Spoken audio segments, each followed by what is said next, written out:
Welcome મિત્રો, આપનું સ્વાગત છે બાયોલોજી ઇઝી ટુ લર્ન ચેનલમાં. હું છું ચિરાયુ ત્રિવેદી.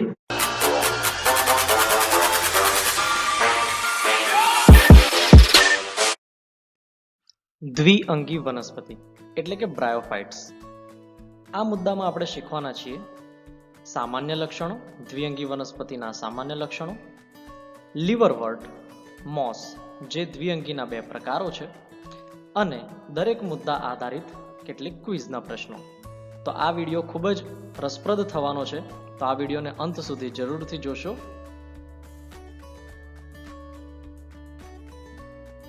સૌથી પહેલા દ્વિઅંગીનો પ્રશ્ન પૂછાય.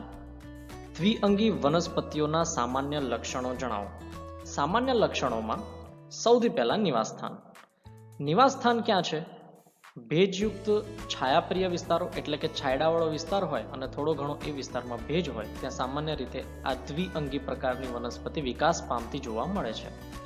દ્વિઅંગીઓને વનસ્પતિ સૃષ્ટિના ઉભયજીવી તરીકે પણ ઓળખવામાં આવે છે, અને એનું મુખ્ય કારણ છે કે વનસ્પતિઓ એ જમીન ઉપર પણ જીવન ગુજારી શકે છે અને પાણીમાં પણ જીવન ગુજારી શકે છે, માટે તેને ઉભયજીવી તરીકે પણ ઓળખી શકીએ. તેઓ વેરાન ખડકો કે જમીન પર વનસ્પતિ અનુક્રમણના મહત્વના ભાગ દર્શાવે છે. વનસ્પતિ અનુક્રમણનો મતલબ થાય છે કે ક્રમશઃ વિકાસ પામતો વનસ્પતિનો વિકાસ. માનો કે કોઈક એક વિસ્તાર છે, એ કોઈક એક વિસ્તારમાં પહેલાના સમયમાં માનો કે અહીંયા થોડુંક તળાવ જેવું છે, તો આ જે વિસ્તાર છે એ વિસ્તાર પાણીથી ભરેલું છે. હવે ક્રમશઃ જ્યારે એના કિનારાના જે વિસ્તારો હશે એ કિનારાના વિસ્તારો ઉપર આમ માટી જે છે એ માટી અને બીજા કાર્બનિક અને સેન્દ્રિય પદાર્થો ક્રમશઃ જામતા જશે. પરિણામે એ જે વિસ્તાર છે એ છીછરો થતો જાય અને કિનારા ઉપર આ દ્વિઅંગી વનસ્પતિઓ જે છે એ દ્વિઅંગી વનસ્પતિઓનો ઉછેર થતો જાય.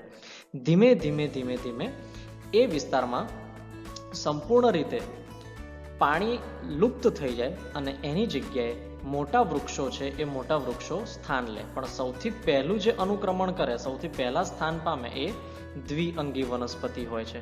એટલે કે દ્વિઅંગી વનસ્પતિની સાથે સાથે આપણને લાયકેન પણ જોવા મળે છે, જે આપણે અગાઉના કેટલાક મુદ્દાઓમાં પણ ચર્ચા કરી હતી. દ્વિઅંગીની દેહ રચના કેવી છે, એમનું શરીર કેવું છે? તો લીલના વાનસ્પતિક દેહ લીલના વાનસ્પતિક દેહ કરતાં ખૂબ જ જટિલ છે. એટલે કે દ્વિઅંગીનો જે વાનસ્પતિક દેહ છે એ લીલ કરતાં થોડોક વધારે વિભેદિત છે, અને તેનું સુકાય એ પથરાયેલ કે પછી સીધું છે. સીધું હોય એને કહેવાય ટટ્ટાર અથવા તો પછી મુસાઈ. મુસાઈ એટલે કે ઇરેક્ટ, સીધું. તો તેઓ એકકોષી છે.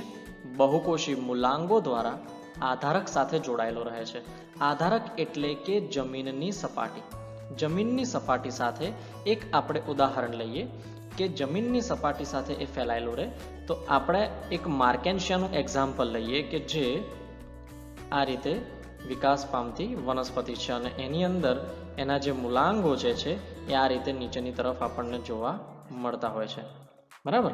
અને એની ઉપર એ જે સ્ત્રીજન્યુધાની અને પુંજન્યુધાનીધર આપણને જોવા મળતું હોય છે. એની આકૃતિ પણ આપણે વિસ્તારપૂર્વક શીખવાના છે. તો આ જે આધારક સાથે જોડાઈ રહેવા માટેના જે અંગો છે એ આધારક સાથે જોડાઈ રહેવા માટેના અંગોને કહીએ છીએ આપણે મૂલાંગો.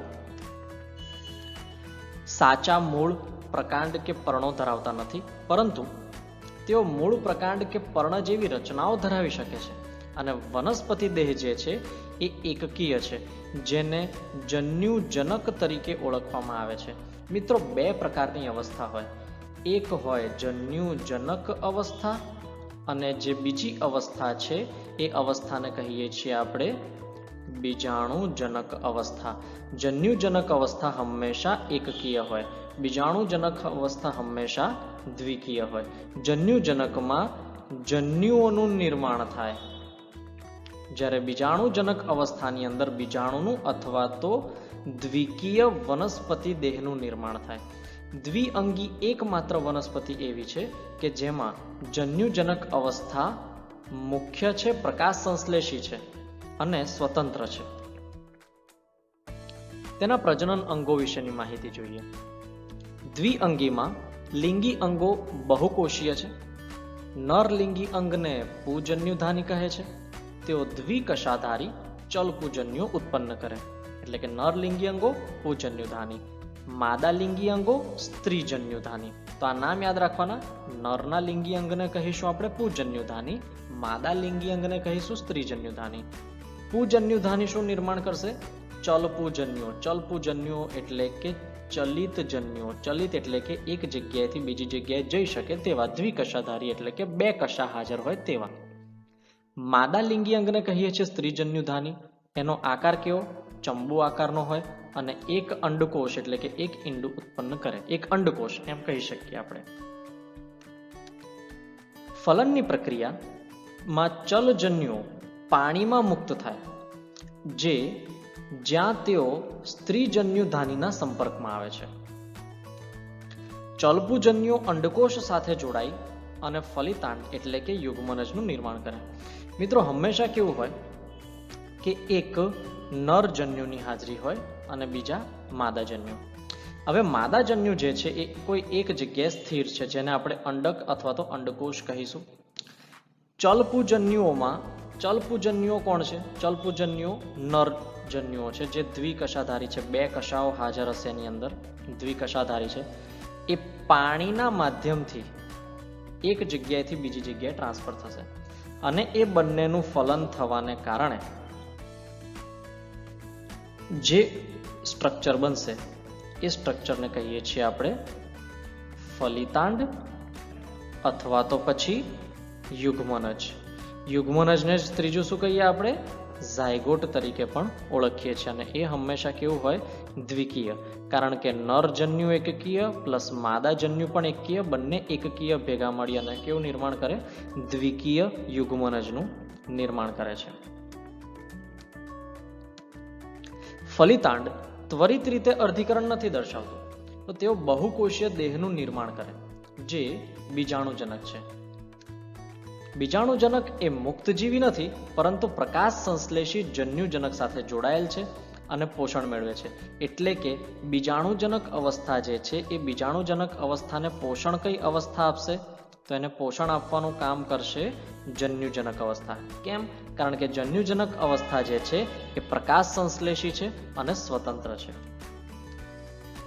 બીજાણુજનકના કેટલાક કોષો અર્ધીકરણ પામે અને એકકીય બીજાણુઓનું નિર્માણ કરે, અને આ બીજાણુઓ અંકુરિત થાય અને જન્યુજનક ઉત્પન્ન કરે. એટલે કે જન્યુજનક બન્યા, જન્યુજનક અવસ્થામાંથી ફલનની પ્રક્રિયા થઈ અને બીજાણુજનક અવસ્થા આવી. બીજાણુજનક અવસ્થા જે છે એ તરત જ અર્ધીકરણ કરે અને બીજાણુઓનું નિર્માણ કરે, અને જે બીજાણુઓનું નિર્માણ કર્યું એ અવસ્થા ફરીથી પાછી કઈ થઈ ગઈ? જન્યુજનક અવસ્થા. તો આ પ્રમાણે એ જન્યુજનક અવસ્થા ફરીથી ઉત્પન્ન કરે, અને એમાં જન્યુજનક અવસ્થા જે છે એ મુખ્ય છે અને સ્વતંત્ર છે.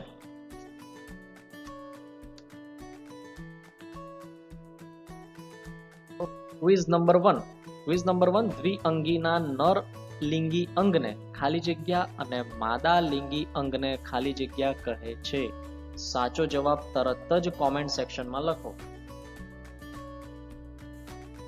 દ્વિઅંગી વનસ્પતિની આર્થિક અગત્યતા વિશેની માહિતી મેળવીએ. સામાન્યતઃ દ્વિઅંગી વનસ્પતિ આર્થિક અગત્યતા ઓછી છે, પરંતુ કેટલીક મોસ એટલે કે તૃણાહારી સસ્તન પક્ષીઓ અને અન્ય પ્રાણીઓ માટે તે ખોરાક પૂરો પાડે છે. સ્ફેગ્નમની જાતિ, શેવાળ, મોસ વગેરે પીટ પૂરો પાડે છે. હવે મિત્રો, પીટ એટલે શું? મોસ્ટ આઈએમપી પ્રશ્ન. પીટ એટલે શું? 1 માર્કમાં પૂછાય. પાણીની અસરથી સડીને લોચો થઈ ગયેલ વનસ્પતિજન્ય પદાર્થ. એટલે કે પાણીની અસરને કારણે કેટલાક એના પર્ણો છે, એના જે અંગો છે એ લોચો થઈને એક સડી જાય, તો એને કહીશું આપણે પીટ.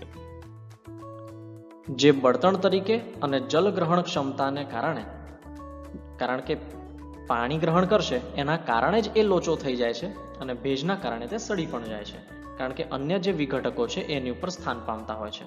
તો બળતણ તરીકે અને જલગ્રહણ ક્ષમતાને કારણે જીવન જરૂરી માલ સામાનની હેરફેર માટેની સામગ્રી બાંધવા તરીકેની લાંબા સમયની ઉપયોગિતા પણ ધરાવે છે. મોસ એ લાઇકેન્સની સાથે ખડકોની વસાહત માટેના પ્રથમ સજીવો છે. તેથી તેઓ પરિસ્થિતિકીય દ્રષ્ટિએ ખૂબ જ અગત્યના છે. પરિસ્થિતિકીય દ્રષ્ટિએ એટલે કે ઇકોલોજીકલી વે, ઇકોલોજીકલી એટલે કે પરિસ્થિતિકીય રીતે તે ખૂબ જ મહત્વના છે. તેઓ ખડકોનું વિઘટન કરે અને ઉચ્ચ વનસ્પતિઓની વૃદ્ધિ માટેનો સાનુકૂળ આધાર બનાવે. એટલે કે ખડકોનું વિઘટન થાય જેથી એની અંદર રહેલા જે પોષક તત્વો છે એ જમીનમાં ભળે અને એ જમીનમાં ભળેલા પોષક તત્વો મેળવી અને ઉચ્ચ કક્ષાની વનસ્પતિ છે એ સારી રીતે વૃદ્ધિ કરી શકે. જ્યારે મોસ જમીન પર ગહન એટલે કે ગીચ, સાદડી એટલે કે ચાદર જેવી રચના બનાવે ત્યારે તેઓ વરસતા વરસાદની અસરને ઘટાડી અને જમીનનું ધોવાણ થતું પણ અટકાવે છે. વનસ્પતિ છે મોસ એ જમીન ઉપર પથરાયેલી હોય, એકદમ નજીક પથરાયેલી હોય અને એક ચાદર જેવું એટલે કે એક સાદડી જેવી રચના બનાવે જેથી જો બહુ વધુ ઝડપથી વરસતો વરસાદ હોય એની અસરને ઘટાડે અને જમીનના ઉપરના લેયરમાં જે પોષક તત્વો છે એનું ધોવાણ થતું પણ અટકાવે છે. દ્વિઅંગીના મુખ્ય બે પ્રકાર છે, એક લીવરવર્ટ અને બીજું છે મોસ, એને જ આપણે કહીએ શેવાળ. તો એના વિશે આપણે હવે શીખીશું. નંબર 2, પાણીની અસરથી સડીને લોચો થઈ ગયેલ વનસ્પતિજન્ય પદાર્થને શું કહે છે? તમને આવડે જ છે મિત્રો? સાચો જવાબ તરત જ કોમેન્ટ સેક્શનમાં લખો. ફરીથી એકવાર, પાણીની અસરથી સડીને લોચો થઈ ગયેલ વનસ્પતિજન્ય પદાર્થને શું કહે છે? સાચો જવાબ તરત જ કોમેન્ટ સેક્શનમાં લખો.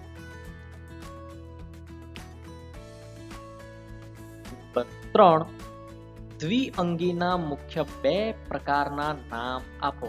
દ્વિઅંગીના 2 પ્રકારો કયા કયા છે? તરત જ કોમેન્ટ સેક્શનમાં જવાબ લખો. ચલો તો પહેલો પ્રકાર આપણે શીખીએ, લીવરવર્ટ. લીવરવર્ટનું નિવાસ સ્થાન ક્યાં છે?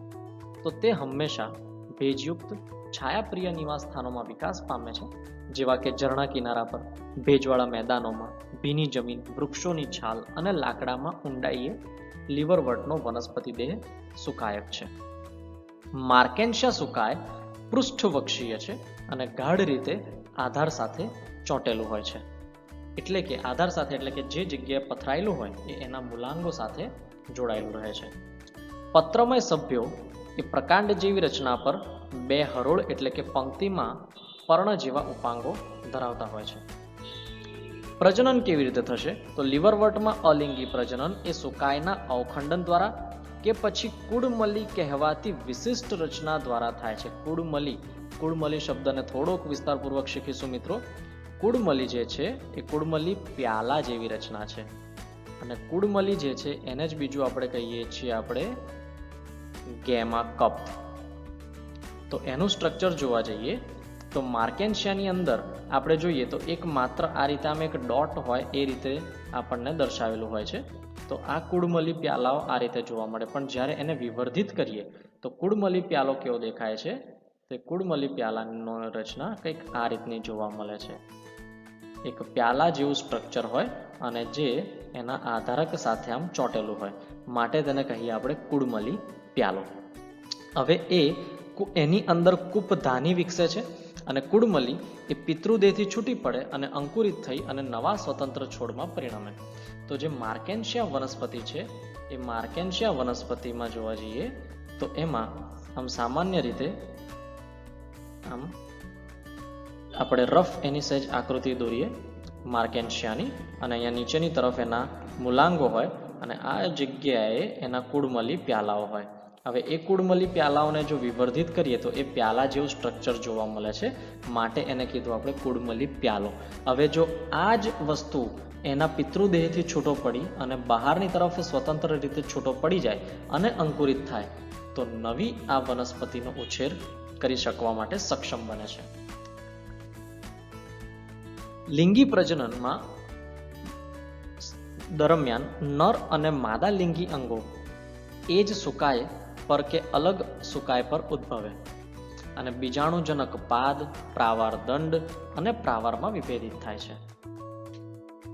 અર્ધીકરણ બાદ પ્રાવારમાં બીજાણુઓ ઉત્પન્ન થાય અને આ બીજાણુઓ અંકુરિત થઈ મુક્તજીવી જન્યુજનકમાં પરિણમતા હોય છે. તો આ લિંગી પ્રજનન વિશેની માહિતી થઈ. નંબર 4, આકૃતિમાં એક્સ શું સૂચવે છે? આ જે એક્સ જે છે એ એક્સ શું સૂચવે છે એનો સાચો જવાબ તરત જ તમે કોમેન્ટ સેક્શનમાં લખો. બીજો પ્રકાર જોઈએ, મોસ. મોસની દેહ રચના. મોસના જીવનચક્રની પ્રભાવી અવસ્થા જન્યુજનક છે. મિત્રો, દ્વિઅંગી વનસ્પતિના દરેક પ્રકારની મુખ્ય પ્રભાવી અવસ્થા જે છે એ જન્યુજનક અવસ્થા જ હોય કે જે 2 અવસ્થાઓ ધરાવે છે. પ્રથમ અવસ્થા જે છે એ પ્રથમ અવસ્થાને કહીએ પ્રતંતુ અવસ્થા કે જે બીજાણુમાંથી સીધી વિકાસ પામે. પ્રથમ અવસ્થા પ્રતંતુ અવસ્થા, બીજાણુમાંથી સીધી વિકાસ પામે અને તે વિસર્પી એટલે કે ભૂપ્રસારી, જમીનમાં ફેલાયેલી હોય તેવી લીલી, શાખિત અને ઘણીવાર તંતુમય પણ હોય છે. તો પ્રથમ અવસ્થા પ્રતંતુ અવસ્થા, બીજાણુમાંથી વિકાસ પામે, ભૂપ્રસારી, જમીન પર ફેલાયેલી હોય, લીલા રંગની હોય, શાખિત હોય અને ઘણીવાર તંતુમય પણ હોઈ શકે છે. બીજી અવસ્થા જે છે તેને કહીએ આપણે પર્ણમય અવસ્થા. પર્ણમય અવસ્થા કે જે પાર્શ્વીય કલિકા તરીકે દ્વિતીયક પ્રતંતુમાંથી વિકાસ પામે છે. તેઓ સીધા ટટ્ટાર કે મુસાઈ, ટટ્ટાર એને જ કહીએ આપણે મુસાઈ, કુંતલ આકાર રીતે ગોઠવાયેલા પર્ણો ધારણ કરતી પાતળી ધરી ધરાવે છે અને તેઓ બહુશાખિત મૂલાંગો વડે જમીન સાથે જોડાયેલ હોય છે. આ અવસ્થા લિંગી અંગો ધારણ કરે છે.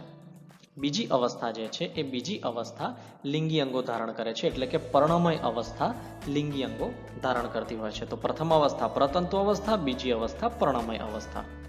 પ્રથમ અવસ્થા બીજાણુમાંથી વિકાસ પામે અને બીજી અવસ્થા પાર્શ્વકલિકા તરીકે દ્વિતીયક પ્રતંતુમાંથી વિકાસ પામે છે.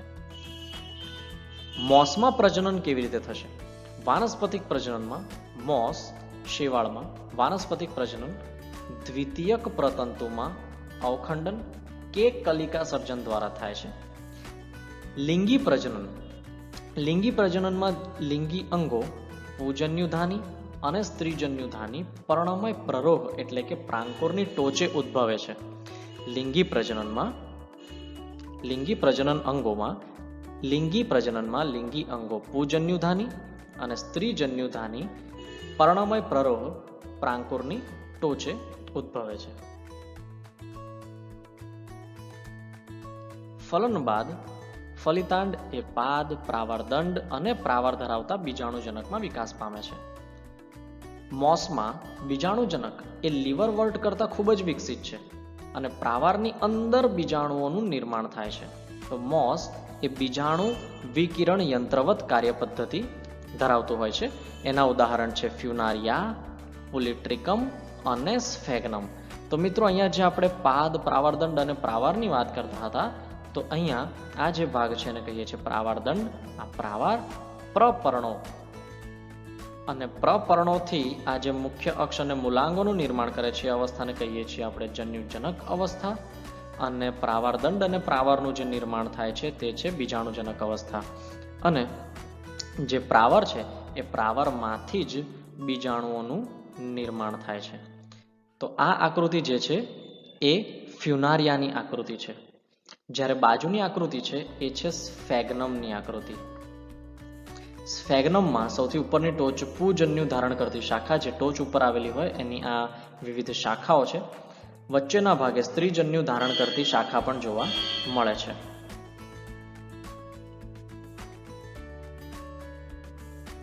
નંબર 5, આકૃતિમાં એ શું સૂચવે છે? સાચો જવાબ તરત જ કોમેન્ટ સેક્શનમાં લખો.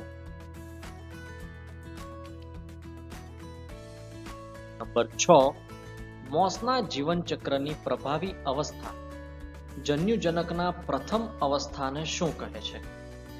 મોસના જીવનચક્રની જે પ્રભાવી અવસ્થા જન્યુજનક છે એ જન્યુજનક અવસ્થાની પ્રથમ અવસ્થાને શું કહે છે? સાચો જવાબ તરત જ કોમેન્ટ સેક્શનમાં લખો. 7મો પ્રશ્ન, ક્વિઝ નંબર 7. સેમ ક્વેશ્ચન, માત્ર એક શબ્દ જુદો. મોસના જીવનચક્રની પ્રભાવી અવસ્થા જન્યુજનકના બીજી અવસ્થાને શું કહે છે? તો એ બીજી અવસ્થાનું નામ તરત જ કોમેન્ટ સેક્શનમાં લખશો.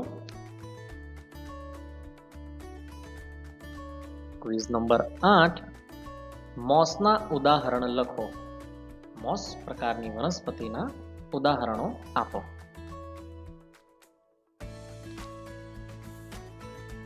ક્વિઝ નંબર 9, આપેલ દ્વિઅંગી વનસ્પતિનું નામ જણાવો. બાજુમાં જે ચિત્ર આપેલું છે એ કઈ વનસ્પતિનું છે તેનું નામ તરત જ કોમેન્ટ સેક્શનમાં લખો.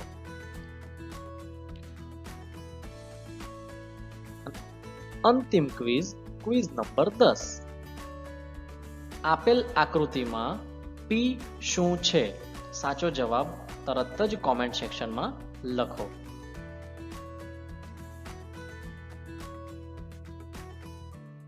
તમને આ વિડીયો પસંદ પડ્યો હોય તો મારી ચેનલને લાઈક કરો, શેર કરો અને સબસ્ક્રાઇબ કરો.